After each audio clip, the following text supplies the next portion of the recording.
Bem, gente, boa noite. É com muito prazer que a Liga de Ética e Bioética vem para sua segunda aula, os impactos do racismo nos serviços de atenção básica. E hoje nós temos duas convidadas, que é a Laine Gabriele da Silva e a Andréia Beatriz dos Santos. A nossa primeira convidada do dia a se apresentar vai ser a Laine Gabriele da Silva. Ela é graduanda em Letras na Unicamp. Ela é integrante do Núcleo de Consciência Negra da Unicamp também. Ela é transista e criadora do projeto Identidade no Espelho. Ela é também ativista social no Campo Belo, que é um bairro periférico aqui da cidade de Campinas. Então eu passo a palavra agora para Laine. Oi, gente, boa noite. Espero que vocês estejam bem com saúde, né? No meio de tudo isso que está acontecendo, no meio dessa loucura. Eu agradeço muito à Liga de Ética e Bioética da Unicamp pelo convite. Fiquei muito feliz, né, de ter a possibilidade de compartilhar um pouco dos meus conhecimentos, um pouco das minhas experiências, né? Que eu acho que é assim que a gente aprende, né? Compartilhando os nossos conhecimentos. Como o João disse, né, eu sou do Campo Belo, né, eu sou ativista lá e moro lá, né, eu estou em Barão Geraldo, porque por conta da Unicamp, EAD, essas coisas lá em casa é muito difícil de estudar. E o Campo Belo, para quem não conhece, é uma das maiores periferias daqui de Campinas, né, e eu sou de lá, atuo lá, todos os meus trabalhos, tudo que eu faço, né, voltado para aquele espaço. Eu quero começar minha fala dizendo que eu também sou a primeira mulher, né, primeira pessoa, na verdade, da minha família a estar em uma universidade, e aí em uma universidade pública. Ninguém antes de mim, né, teve essa oportunidade, conseguiu chegar até onde eu cheguei. E todos da minha família, né, todos, sem exceção, dependem do SUS, né? Depende do postinho e depende desse sistema de saúde que é tão importante para a gente. Eu sou a única que tem a oportunidade de ter acesso ao SECOM, né, que é um pouco, vamos dizer assim, né, tem uma assistência um pouco maior, né, do que os hospitais públicos, né, do que os postinhos de saúde. Dito isso, já dá para entender um pouco, né, sobre a minha realidade, sobre as minhas vivências, né, sobre as minhas experiências enquanto uma paciente mulher, né, enquanto uma paciente negra, enquanto uma paciente pobre e periférica, né, as coisas que já devo ter passado, as coisas que a minha família passa, né, que vão passar com certeza, como também, né, mesmo estando no Unicamp, mesmo estando em um outro patamar hoje, né, são coisas que a gente vai passar. E aí, para a gente, né, dar início a essa conversa, eu queria começar falando sobre, antes de compartilhar as minhas experiências, né, chegar no ponto principal, sobre o que é o racismo, né, o que eu entendo por racismo, e por que é tão importante a gente entender o que é, né, o que é esse fenômeno, o que é isso, né, que vem sendo tanto falado, tanto discutido e tanto conversado, né.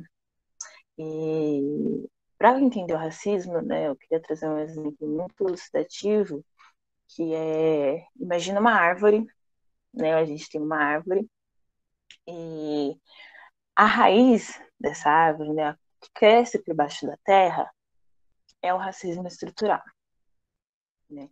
E aí o que vai crescendo para cima, né, o tronco, as folhas, né, todo o desenvolvimento da árvore, que é uma coisa visível, é o racismo institucional e o individual, né. É no racismo estrutural que acontece, né, que é criado todas as, é criado, na verdade, né, diversas formas de se privilegiar um grupo, né? E esse grupo não é um grupo de pessoas pretas, né? É um grupo de pessoas brancas, né, e de pessoas não pretas. Então, esse racismo, ele estrutural, a gente não consegue ver, né? Assim como a gente não consegue ver a raiz da árvore, a gente não consegue também, né, enxergar o racismo estrutural.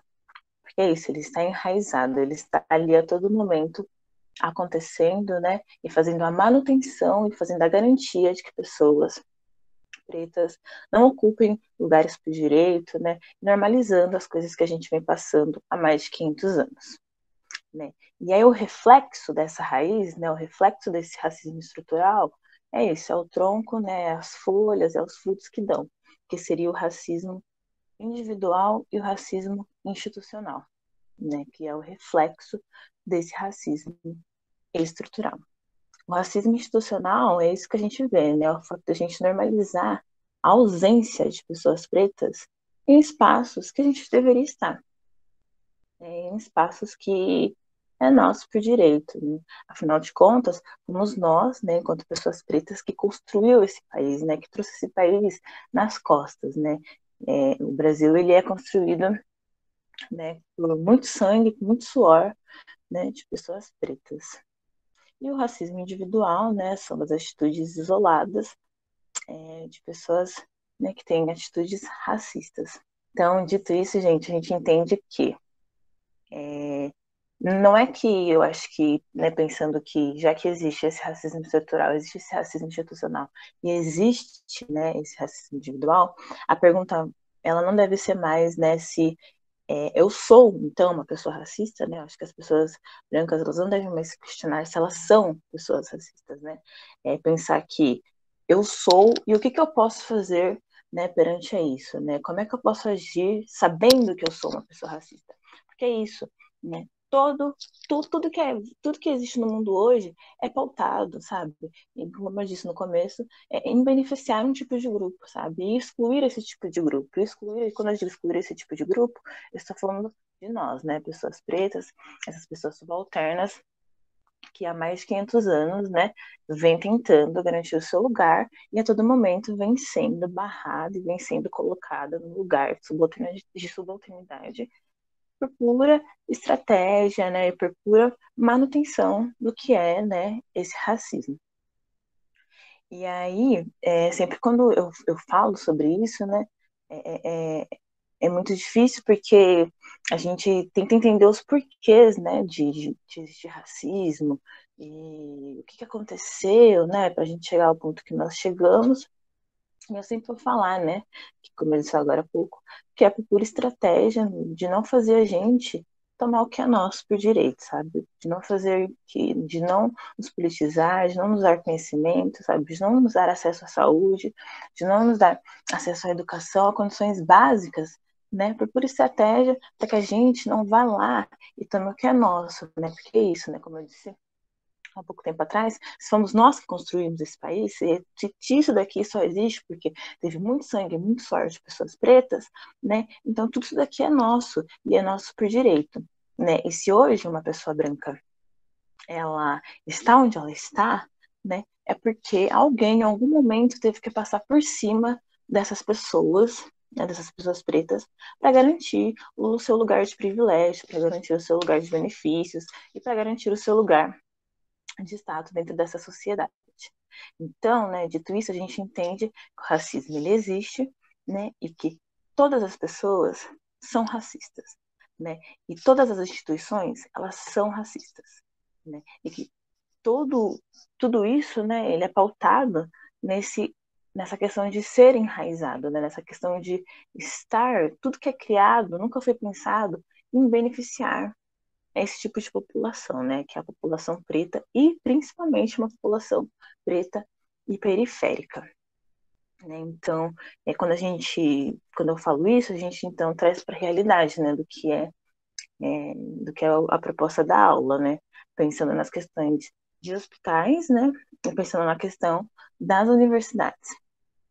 E a minha experiência, né, enquanto usuária das duas coisas, né, estando em uma universidade e por muito tempo, né, utilizei o SUS, né? Por muito tempo eu utilizei o postinho do meu bairro. É, é louco, assim, as histórias que a gente vê, né? E como a gente entende, né? Depois disso, o que é que tudo está acontecendo, né? E aí eu acho que um ponto que eu quero trazer também, que é muito importante, é que existe toda essa estrutura que eu acabei de tentar elucidar para vocês, que nos exclui de conhecimentos, né? Então, muitas das coisas que acontecem com a gente, muitas das coisas que a gente passa, a gente não entende o que está acontecendo, sabe? E aí, isso eu trago para questões de doenças, para questões de saúde básica, para questões de cuidados básicos com a saúde, para questões de alimentação, né? Essa estrutura, ela deu tão certo que ela faz a gente acreditar e normalizar coisas que não deveriam ser normalizadas, né?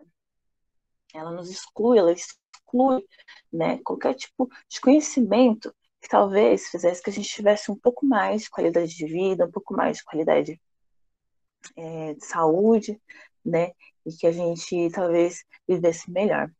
Do lugar onde eu vim, no Campo Belo, lá não tem saneamento básico, né, então isso é uma problemática, porque a gente já imagina que num lugar que não tem saneamento básico, as pessoas tomam água da torneira, então vive tendo diversos problemas de saúde, né, que eu acho que vocês devem saber muito melhor do que eu, né, vocês devem estar estudando sobre isso, mas é sobre isso, assim, sabe? Então, às vezes a gente chega no médico, a gente não sabe nem o que está acontecendo, a gente não sabe nem explicar o que a gente está sentindo, porque isso a gente não tem informação, né? E muitas vezes nós nem procura, né, saber o que está acontecendo, porque normalizou, né, tudo isso, tudo que a gente vive, tudo que acontece e não sabe o quão grave ou não, né, é o que a gente pode estar passando, é o que a gente pode estar sentindo. E isso, né, é o de novo dizendo o racismo estrutural, né, agindo e cumprindo muito bem o seu papel, né, de desinformar e não levar informação para esse povo. Então, eu penso que para futuros médicos, né, sempre é importante pensar que a gente não tem informação, né, e o tipo de informação que a gente tem é completamente fragmentada, é completamente, assim, difícil de entender, né? Eu fico pensando muito nesse contexto da pandemia, né? Onde a gente tem um caso em que a ciência diz para a gente fazer uma coisa, mas a gente tem uma pessoa que nos representa, né? Que é onde chega, né? A informação dessa pessoa, ela chega diretamente nesses lugares, né? Para pessoas pretas e para pessoas periféricas, né? Que está tudo bem, que não precisa usar máscara, né, que é só uma gripezinha, que a gente vai passar logo, etc e tal. Então, é óbvio que essa pessoa, né, que as pessoas pretas e periféricas vão acreditar nesse tipo de informação, chega mais rápido para eles, sabe? Que é a única informação, na verdade, que chega de uma forma clara.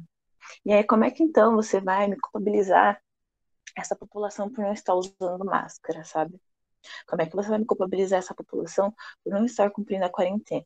Quando a única informação que chega para eles é que tá tudo bem e que não existe nada disso que está acontecendo e que está tudo bem, sabe? E isso, novamente dizendo, são formas e manutenções de garantir, né? Eu costumo dizer que é uma necropolítica, né? O Estado decidindo quem vai morrer ou quem vai viver, é, são atitudes que garantem, sabe, que a gente continue sendo essa população, esse povo subalterno. Quando, em 1888, né, quando teve a assinatura da Lei Áurea, né, a população preta ela foi simplesmente deixada, assim, né, sem nenhum tipo de assistência, sem nenhum tipo de ajuda, né, então a gente foi deixada e a gente continuou vivendo da forma como a gente vivia, porque a gente não entendia nada do que estava acontecendo, né? As pessoas naquela época, elas entenderam, então, que elas não eram mais escravas, mas e agora? O que eu vou fazer? Para onde eu vou? Né? E o reflexo disso é até hoje, né? Uma estrutura que não olha para a gente e que deixa a gente, a Deus dará, né? Sempre se virando sozinho. Então, o reflexo do racismo estrutural, ele atinge diretamente qualquer tipo de atitude que nós, enquanto pessoas pretas, venha tomar, né? Tudo que a gente tenta fazer, o que a gente faz, sempre vai ter o atravessamento do racismo, sempre. Ninguém nunca, né, olha pra gente com outros olhos, não seja, né, com os olhos de estereótipos e de coisas que falam sobre a gente. E aí é muito louco porque nós, enquanto pessoas que, que está nesse lugar, né, de ser uma pessoa preta, né, de viver os atravessamentos do racismo, a gente não entende, né, até ter a informação. sobre o que é isso. A gente não entende o que a gente sofre, o porquê que a gente não tem condições, o porquê que a gente não tem acesso, né? A gente normalizou porque é isso, né? São tantos anos, são mais de 500 anos, a mesma história se repetindo, que nós mesmos, né, enquanto pessoas pretas, a gente não consegue entender o que está acontecendo, a gente só consegue entender, né, isso quando a gente tem acesso à informação, né, o que é o racismo, o que é o preconceito, por que a gente chegou aqui, o que aconteceu, né, quais foram os caminhos, né, que nos trouxeram para cá. Diferente de uma pessoa branca, né, que cresce sabendo a diferença entre pretos e brancos, né, que cresce vivendo, né, em cima de privilégios, né, que cresce sendo beneficiada de uma história de luta, né, de uma história de dor e sofrimento, né. Então, novamente dizendo, eu acho que o ponto como futuras pessoas que têm acesso à informação é entender que nós somos pessoas racistas e preconceituosas e o que eu posso fazer perante a isso, né? E como isso está refletindo tudo, em tudo. E aí, para finalizar, acho que a gente pode ir conversando mais para frente também. Queria trazer uma experiência muito pessoal, né, de uma atitude completamente racista que a gente passou quando eu era mais novo, a minha mãe e meu irmão, que foi.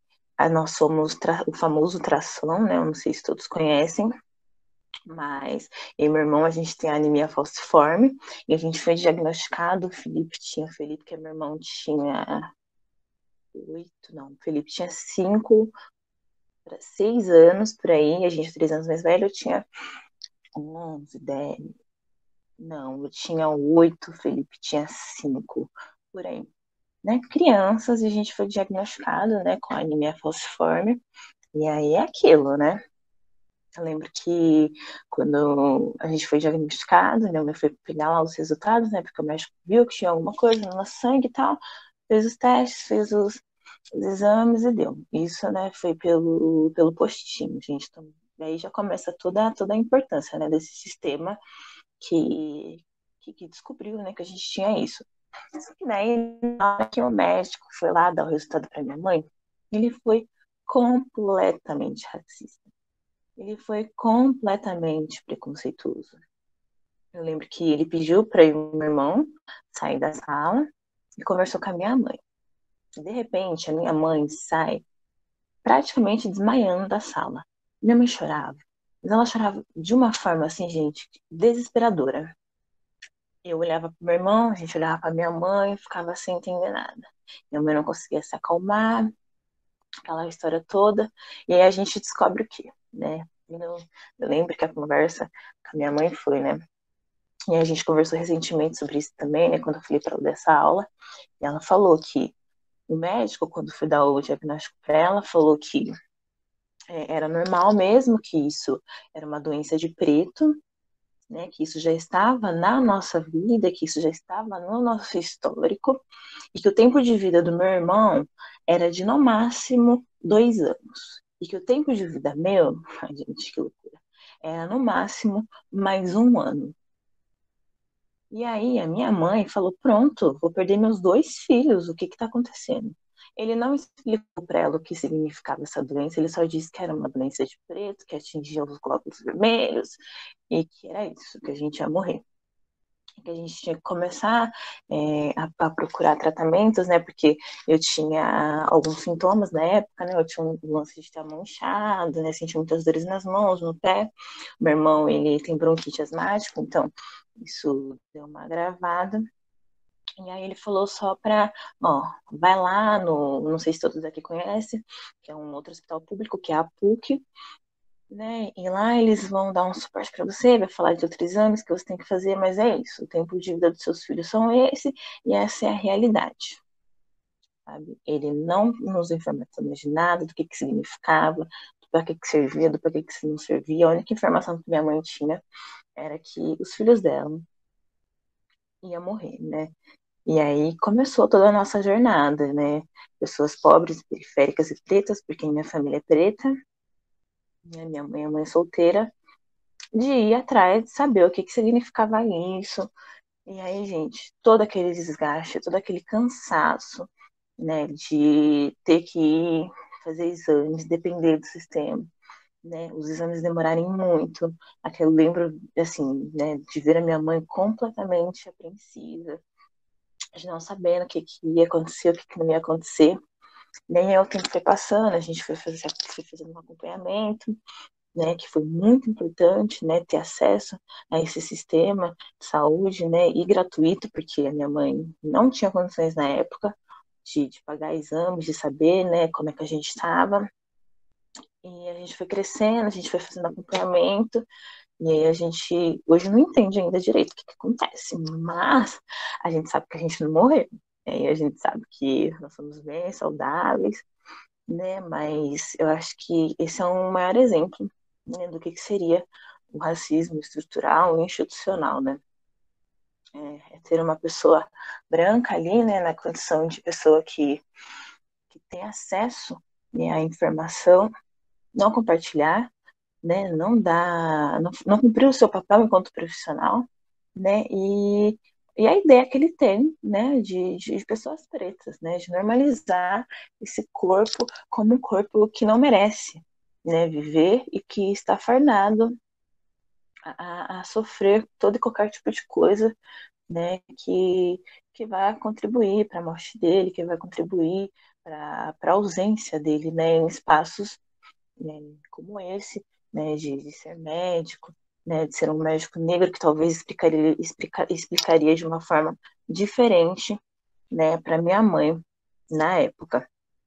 E isso, né, gente, quando eu digo de ser um médico negro, porque também, às vezes, pode ser que não também, né, porque é isso, o racismo ele é estrutural e ele atravessa tudo, né, todas as nossas atitudes, elas são pautadas, né, em diminuir, em desqualificar esses corpos pretos. E aí, por fim, eu termino minha fala dizendo de uma. Eu sou uma pessoa que né, por ser preta, por ter visto já de tudo, né? Como eu disse, eu moro em uma das maiores periferias de Campinas, né? Então já passei por outras periferias, né? Eu sempre morei em periferia.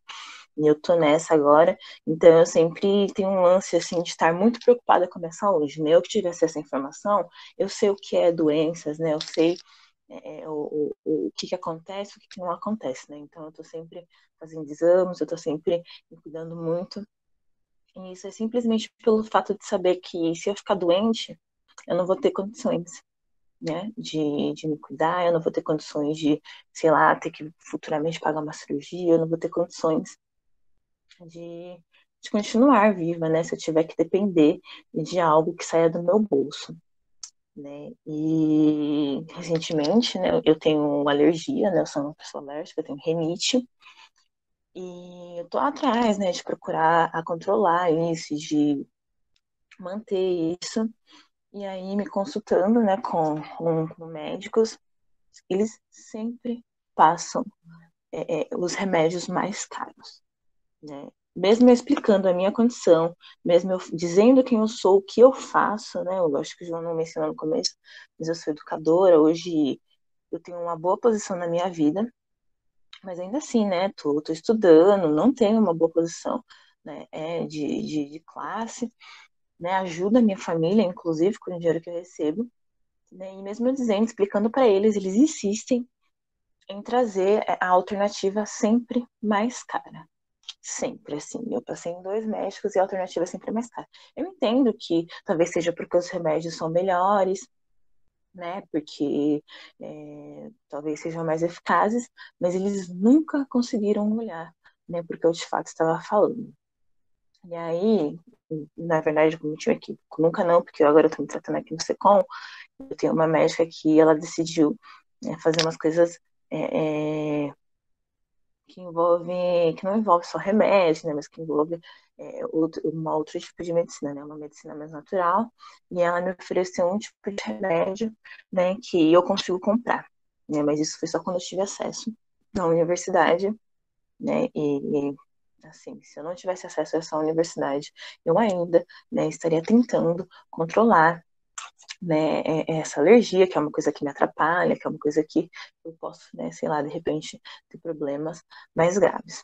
Então, gente, por fim, tudo que acontece, né, com nós pessoas pretas é sempre atravessado por é sempre atravessada pelo racismo, né? As instituições são racistas, as pessoas são racistas, e nós, enquanto pessoas pretas, a gente não entende isso até passar, até alguém falar pra gente que viu, isso daí foi um ato racista, isso daí foi um ato preconceituoso, isso daí foi um ato, né, de discriminação, só porque você é uma pessoa preta, né? Então, acho que o recado que eu quero deixar aqui é que a informação, ela chega pra gente de uma forma fragmentada, e muitas das coisas a gente nem entende, né, o porquê está acontecendo.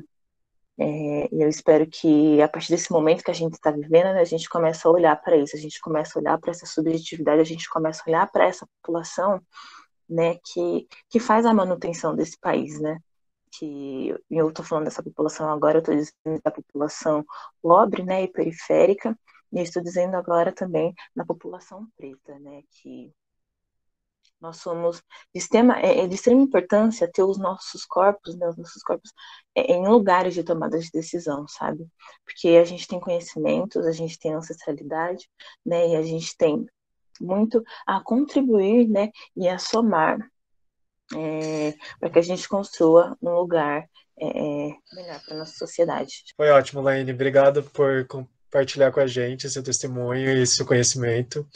E é com muito orgulho que eu falo com você, porque eu esqueci de falar o dado mais importante do currículo da Laine, que é o Profis, que é o Programa de Formação Interdisciplinar Superior, Sim. que eu fui colega dela, e foi onde que nós nos conhecemos. E o Profis mostra a batalha que a gente enfrenta para acessar a universidade pública e uma educação de qualidade. Então, só queria agradecer a Laine pela fala dela. Então, agora nós vamos ter nossa próxima convidada, que é a Andréia Beatriz dos Santos. Ela é médica graduada pela Fundação Faculdade de Ciências Médicas de Porto Alegre. Ela é mestre em saúde coletiva pela Universidade Estadual de Feira de Santana e é especialista em saúde coletiva com ênfase em saúde da família pela Universidade Estadual de Santa Cruz, que é de Ilhéus, da Bahia. E, além disso, ela é membro e pesquisadora do Núcleo de Estudos Interdisciplinar em Desigualdades em Saúde, o NUDES, da Universidade Estadual de Feira de Santana. Então, é com muito orgulho que a Liga de Ética apresenta a Andréia Beatriz. Então, muito obrigado por ter aceitado o nosso convite. E é um prazer estar com você aqui, Andréia. Muito bom. Boa noite a todas, a todos. Eu que inicialmente quero agradecer muito esse convite, parabenizar a Liga de Ética e Bioética da Unicamp, porque esse papel é fundamental, né? Eu acho que a gente discute muito pouco ética e bioética, a despeito de toda a importância que ela tem, e até porque é uma área que conflui vários conhecimentos, né? Acaba que muitas pessoas, a gente passa muito rápido por ela. Então, por esse debate, né, sobre a bioética, a gente estuda um pouco em ética em pesquisa, mas aí, que tipo de conhecimento que a gente precisa, né, para poder fazer esse debate? Então, isso que eu não sabia da existência da Liga, fiquei muito feliz com o convite, e acho que é muito importante que as pessoas participem, independente da área que as pessoas vão tomar, independente da área que atuam. Acho que o debate é sempre importante. Quero dizer para vocês, assim, reforçar essa importância. E aí, Laine já trouxe várias questões que são muito importantes para a gente fazer esse debate, e aí eu queria dizer que eu tomei a liberdade de trazer esse recorte, né, como que a população negra tem sido afetada pelo racismo antinegro na atenção primária à saúde. Esse é um tema amplo, ele é mais complexo que isso, mas eu acho que a gente pode pensar em alguns caminhos para poder fazer essa discussão. Primeira coisa, do que estamos falando, de quem estamos falando e quais os caminhos possíveis. Se a gente está discutindo é porque a gente, né, imagina que seja um problema e esse problema ele pode ter uma solução. Então, primeiro, de que lugar que a gente está falando, né? O que é a atenção básica ou atenção primária? A atenção básica, no Brasil, ela é conhecida como atenção básica. Esse nível tem vários conceitos e vários debates que são feitos acerca dessa nomenclatura. Mas aqui no Brasil a gente trata como sinônimo, atenção básica e atenção primária. Então, é reconhecido como o primeiro nível de complexidade, é o primeiro contato. Por exemplo, Laine disse várias vezes que foi atendida no posto de saúde, que ia no postinho. Esse postinho, uma das coisas que essa médica que já faleceu há alguns anos, chamada Barbara Starfield, que ela construiu foi um debate sobre o conceito de atenção primária à saúde. Então, ela definiu como cuidado dispensado por profissionais de saúde, a Elaine falou, né? Ir no postinho, ser atendida, a partir do primeiro contato. Então, o que a gente entende? Que esse primeiro contato, a família de Elaine, ou a minha família, ou a família de qualquer um de vocês, ela deve ser cuidada nesse primeiro nível de contato. Seria o primeiro nível de contato de um sistema complexo de saúde. Para não precisar Laine ir para o hospital em toda a crise álgica, em toda a crise de dor que ela tiver, ela, se tiver uma equipe nessa unidade de saúde, de primeiro nível de atenção, nível mais básico no sentido de atenção, mas ele é bem complexo, de tecnologia leve, que a gente diz, né? São protocolos organizados, mas seria um primeiro nível que daria conta de atender as necessidades daquela área adscrita ao redor daquela unidade de saúde. Então, seria, a partir de um primeiro contato, de forma integral e continuada, atender, né, definir o cuidado das pessoas saudáveis ou adoecidas, com um sinal ou sintoma não diagnosticado ou com um problema de saúde não limitado pela sua origem biológica, comportamental ou social, ou pelo sistema orgânico afetado, pela idade ou pelo gênero. Ou seja, deveria dar conta de toda a complexidade daquela pessoa que vive ali. E aí, o que eu já vou adiantando, que ele vai fazer uma articulação com os outros níveis de atenção. Seria, por exemplo, a gente discutir com a família de Laine qual é a estrutura que ela vai utilizar em caso de um dia que a unidade de saúde estiver fechada e ela tiver com um nível de dor que ela não possa gerenciar, que já foi discutido com a família dela. Por exemplo, na unidade que eu atuo, que é uma unidade prisional, a gente tem 3 pessoas com doença falciforme. Então, a gente discute com eles antes o manejo da dor. A gente discute, eles sabem definir o nível de dor, a escala de valorização, né, que é conhecida como AVA, de dor, de analgesia, aliás, para saber como é que a gente vai lidar com os remédios, com a medicação para dor. Então, todos esses pacientes, eles sabem como agir em caso de dor, eles sabem o limite que eles têm para dor, para buscar outro nível de complexidade que não a atenção primária. Então, a prática de atenção primária, ou atenção básica, é, portanto, o exercício de estar na porta de entrada de um sistema de saúde, é o primeiro, deveria ser, né, o primeiro contato de indivíduos, famílias, comunidades, com uma complexa rede de serviços, dispensando cuidados a toda sorte de enfermidades, prevenindo agravos, promovendo a saúde e estimulando o autocuidado, próximo ao cenário onde a população vive, o cotidiano de uma sociedade instável, que a gente conhece bem, e cheia de conflitos. Esse material, um livro que ela tem muito famoso, ela discute esses aspectos, né? É o menor gasto per capita em saúde, é o maior grau de satisfação do usuário e menor quantidade de medicamentos consumidos. Porque no nível de atenção primária, a gente consegue lidar com várias questões. Talvez tenha algumas pessoas que não sejam especificamente da área de geografia, né, de saúde, pode ter alguém que é de geografia, de história, porque para nós, profissional de saúde, a gente consegue, talvez, compreender esse sistema único de saúde. E as outras pessoas, ainda que pensam que não compreendem, compreendem porque elas utilizam. Por exemplo, quando a pessoa precisa de uma urgência e emergência, ela chama o SAMU, ela está falando de um outro nível de emergência, que é pré-hospitalar. Quando esse SAMU leva a pessoa para o hospital, é outro nível de complexidade. Então, a ideia da atenção primária é poder articular todos esses níveis, para que a pessoa, por exemplo, esteja com dor ou tenha alguma doença, ela não precise ir buscar um leito num hospital altamente especializado, para que ela possa, dentro desse nível de complexidade, no primeiro contato, na primariedade da aproximação dos profissionais de saúde, ela possa o seu cuidado à saúde. Tem várias peculiaridades da atenção primária de saúde, tem várias estratégias. No Brasil, a mais conhecida é a estratégia de saúde da família, que é uma estratégia surgida em 2002. Anteriormente, em 94, surgiu o Programa de Saúde da Família, o PSF, e mais tarde ela foi transformada numa estratégia de atenção primária à saúde, que seria o principal local de porta de entrada para o sistema de saúde. Várias discussões acerca desse tema, raça, porque só existe uma raça, que é uma raça humana. Certamente, pelas palavras de Laíne, todo mundo entendeu que ninguém tem dúvidas acerca disso. Mas é importante dizer que a sociedade ela foi racialmente hierarquizada, o que coloca pessoas que têm a cor da pele mais clara que a minha, nessa hierarquização estabelecida num nível de privilégios, que foi o que Laíne disse. E aí tem várias discussões sobre isso, mas para a gente interessa entender que existem dois aspectos que eles determinam o processo de saúde e adoecimento das pessoas.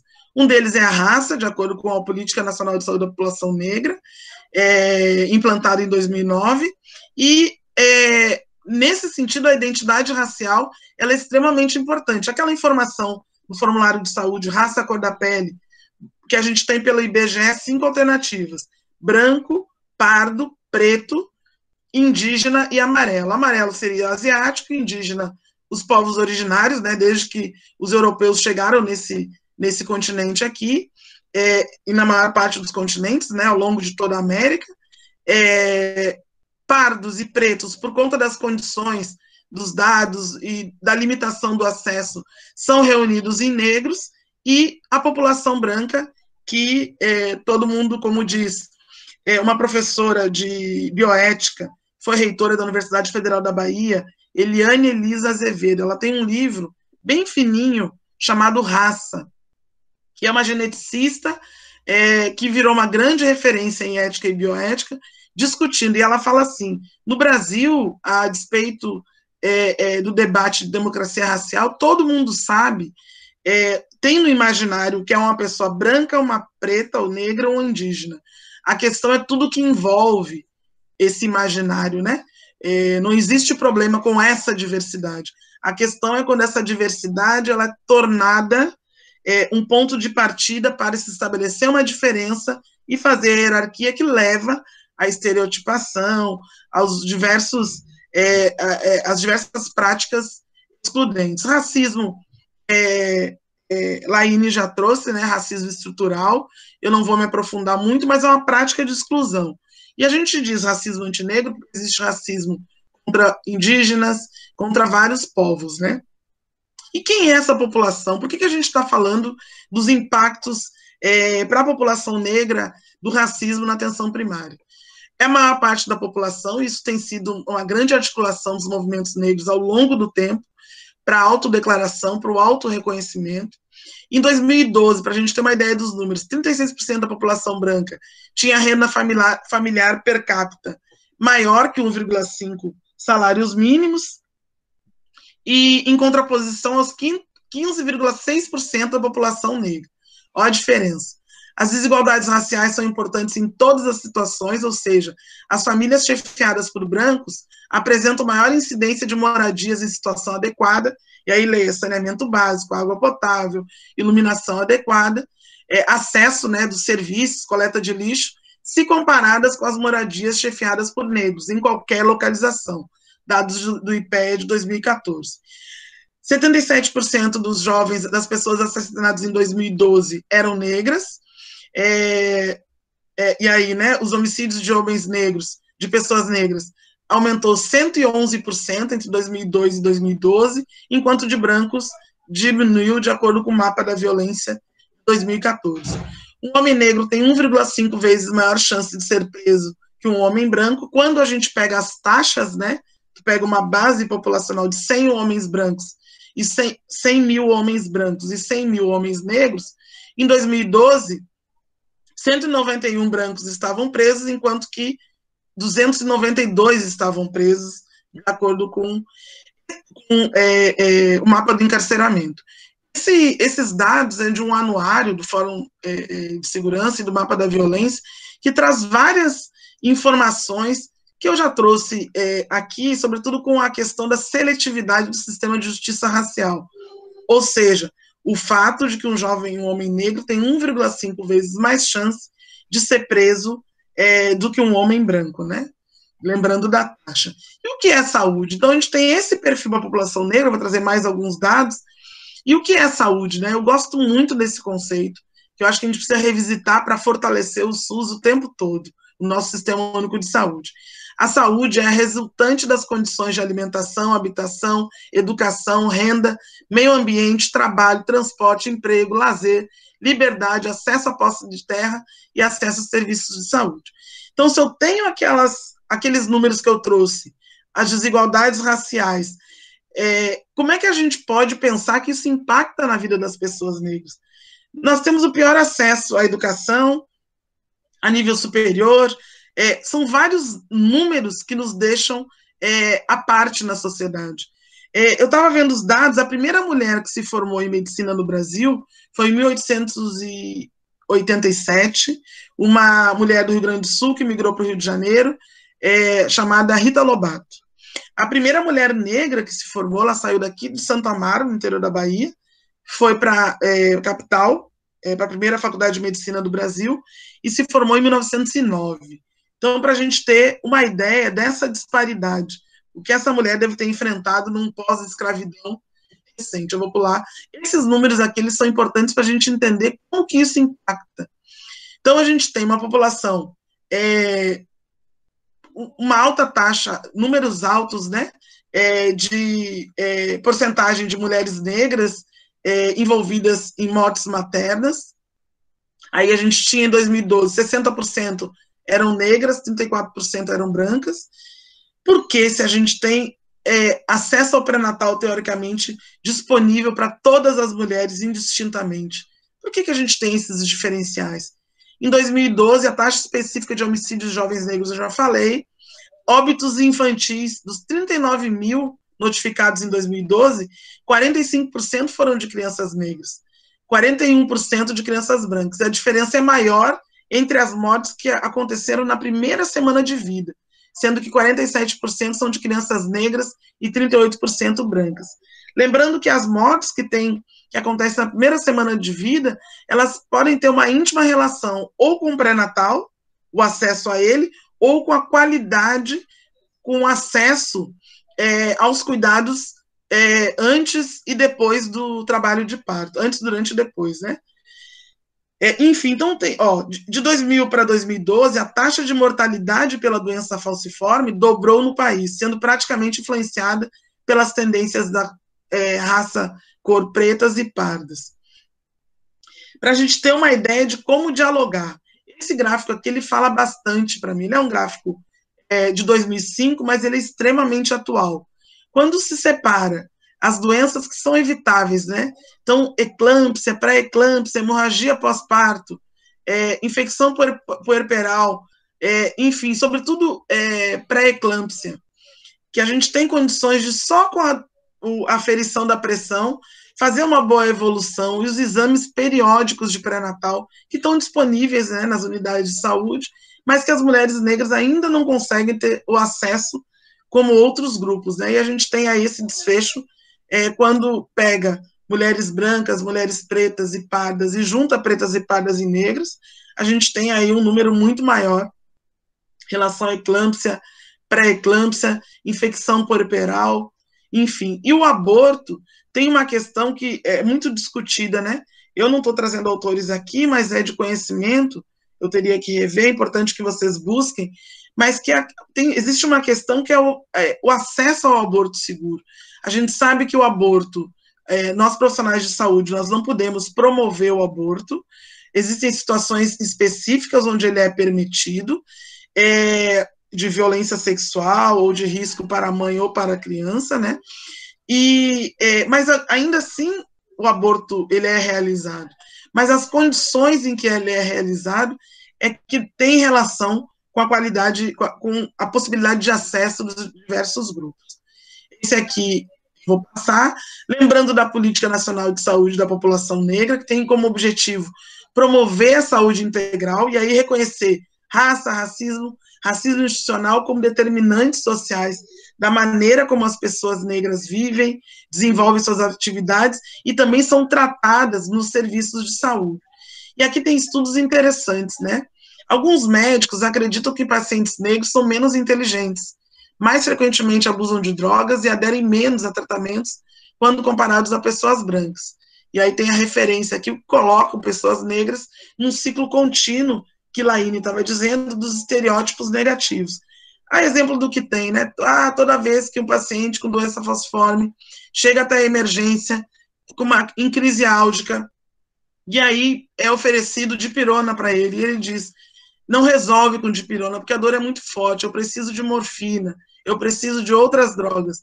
E aí a gente sabe que existem vários relatos já, que as pessoas, às vezes, né, são taxadas de dependente, está pedindo para usar a medicação. Então, é importante essa discussão nesse nível de formação, o nível das ligas, para que a gente possa entender quem são as pessoas que demandam esse olhar com equidade, de acordo com os princípios do SUS.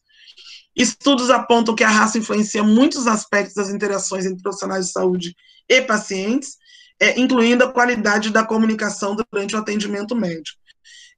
Além da natureza, o significado das palavras e do comportamento não verbal. Então, uma pessoa negra, ela sabe quando está sendo julgada, avaliada ou negligenciada numa abordagem, né? Eu queria fechar com esse caso aqui. Márcio, 28 anos, que é um caso muito frequente que eu atendo, está noivo, estudante de medicina da Unicamp, procura a unidade de saúde da família para acompanhamento. No último mês, teve 3 atendimentos na UPA por mal-estar, incluindo dor no peito, suor, né, e tremores. Os exames sempre dão normais, os profissionais de saúde da UPA não querem mais atender, pois dizem que ele só quer atestado médico. Ele chora muito, vem perdendo peso e interesse pelas coisas. Sem doenças, a mãe tem hipertensão. Ele ia casar e, devido a essa situação que ele está vivenciando agora, ele não está em dúvida. Depois de muita insistência da família e da equipe de saúde, Márcio verbaliza e traz informações à consulta. Seu irmão de 11 anos de idade foi morto em uma abordagem policial quando eles entravam no carro de Márcio. Uma abordagem violenta, não houve tempo de dizer que o carro era da família. A polícia procurava um carro roubado com as mesmas características do seu. Márcio sempre recebeu abordagens policiais violentas, quando pegava ônibus ou mesmo quando estava saindo para o shopping. Mas essa situação, para mim está coberto aqui, mudou os planos da família. Esse é um caso muito frequente, vocês estão vivendo, acho que discutir o racismo na atenção primária e os impactos dele, discutir o racismo que estrutura a sociedade, as relações, como Laíne disse. Na atenção primária, o grande desafio é que a gente está no cenário onde as pessoas vivem, onde as pessoas moram, onde a gente consegue entender melhor, porque às vezes, num nível de atenção hospitalar, por exemplo, queixa-conduta. O atendimento ele pode ser, por melhor qualificado que ele seja, a gente não tem condições de traçar um plano para as pessoas por conta da característica daquele atendimento. Na atenção primária, a gente tem condições de acompanhar as pessoas, que é uma das características da atenção primária, que é o atendimento longitudinal. Eu trabalho na mesma unidade há 15 anos, aproximadamente. Então, eu conheço as pessoas, eu conheço as famílias, eu conheço seus problemas de saúde. A gente tem um projeto terapêutico estabelecido. Existe um projeto para aquele grupo de pessoas, para melhorar as condições de saneamento daquela localidade. Então, tudo isso é possível.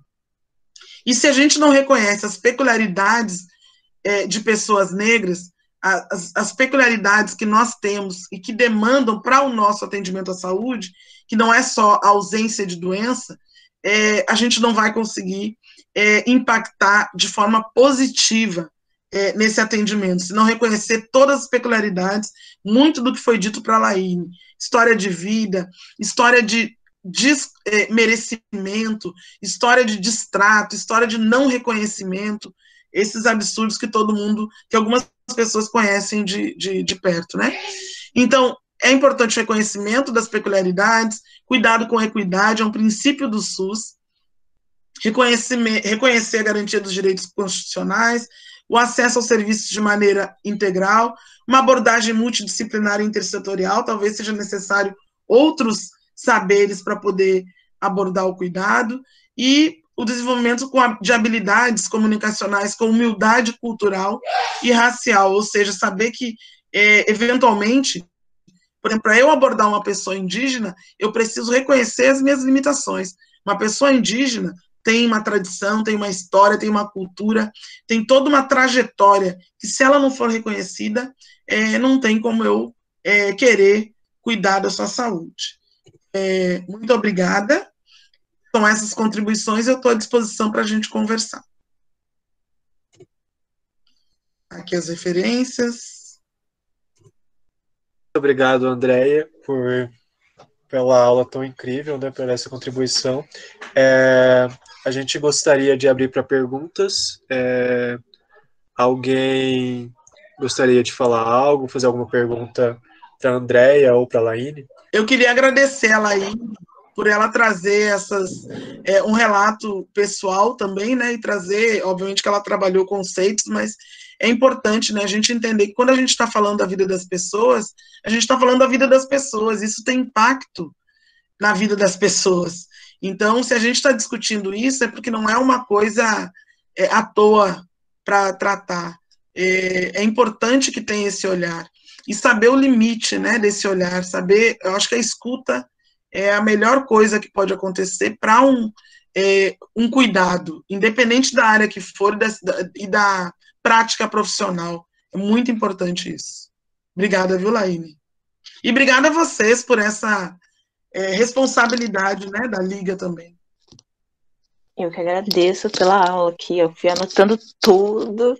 Nossa, que aula, que referência. Muito obrigada, Andréia, pela aula, foi muito importante. Muito obrigada mesmo, muito feliz de ter dividido esse espaço com você. Nós só temos a agradecer. Como ninguém fez uma pergunta, eu vou então passar para a pergunta que fizeram para a gente no Instagram. A pergunta para a doutora Andréia. O desmonte do SUS e da saúde pública como um projeto, além de ser uma estratégia classista, também poderia ser vista como uma estratégia racista de desvalorização dos corpos pretos, visto que os usuários do SUS, em sua maioria, são autodeclarados negros? Perfeito. Teve um estudo que saiu de 2012, se eu não me engano, mas que falava que em torno de 83%, 89% tem... Me desculpe se o ano está errado, mas a gente sabe que a maior parte das pessoas que acessam o SUS são pessoas negras, né? Ainda que todos nós utilizemos o SUS em vários locais, né? A gente, eu não uso o SUS, mas tem medicação que é liberada, tem vários institutos que estão ligados ao Sistema Único de Saúde para poder que a gente beba água, coma carne, compre medicação, enfim. Então, todas as pessoas utilizam vacinas, vigilância sanitária, dos restaurantes que as pessoas vão, enfim. É importante a gente saber disso, mas em torno de 89% das hospitalizações nesse ano eram de pessoas negras. Então, quando a gente fala do Sistema Único de Saúde, num país de maioria negra, a maior parte dos serviços públicos, eles são utilizados pelas pessoas negras, levando em conta que nós saímos atrás na disputa pelo acesso aos bens, né? Garantia dos bens. Então, ainda que a gente seja a maioria, a gente também é a maior parte da população que está alijada desse processo de acesso, da possibilidade de acesso.